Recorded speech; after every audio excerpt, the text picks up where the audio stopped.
Hey everyone, welcome back. Today, we're diving into a lesser-known chapter in American history, the Athens, Tennessee Rebellion of 1946. It's one of the last successful uprisings in the U.S., where citizens fought back against corruption. So grab a seat, hit that like button, and let's get into it. Our story takes place in Athens, McMinn County, Tennessee. The Democratic Party machine, led by Sheriff Paul Cantrell and his deputies, controlled the local government through bribery, voter fraud, and violence. By 1946, people were fed up, especially WWI veterans, who leaned Republican and weren't willing to see the freedoms they fought for overseas trampled at home. These veterans came back to a town they barely recognized. They had risked their lives for democracy and weren't about to watch their hometown fall to a corrupt political machine. They took it upon themselves to restore fair government. The sheriff and his officials were notorious for rigging elections and using violence to intimidate voters. When the 1946 election rolled around, people wanted change,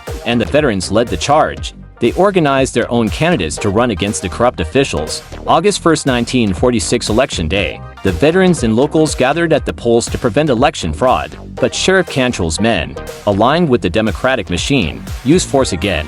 Armed deputies patrolled the polls, and things quickly turned violent. Several veterans were arrested or beaten. The sheriff's men barricaded themselves in the county jail, taking the ballot boxes with them to tamper with the votes. That was the breaking point. As night fell, the veterans gathered outside the jail, demanding a fair vote count. When they were ignored, things took a drastic turn.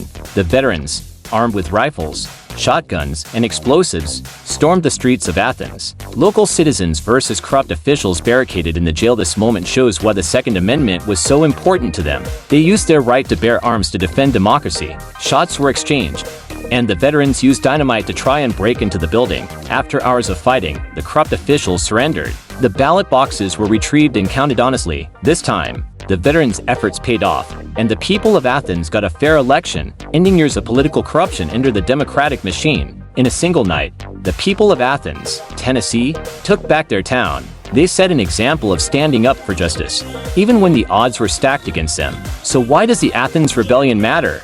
This event reminds us of the strength of communities and the importance of holding leaders accountable. The veterans didn't want violence, but they weren't willing to let corruption rule their lives. It's a story of courage, the determination to protect democracy, and the Second Amendment at work to ensure people could stand against tyranny at home. Thanks for watching.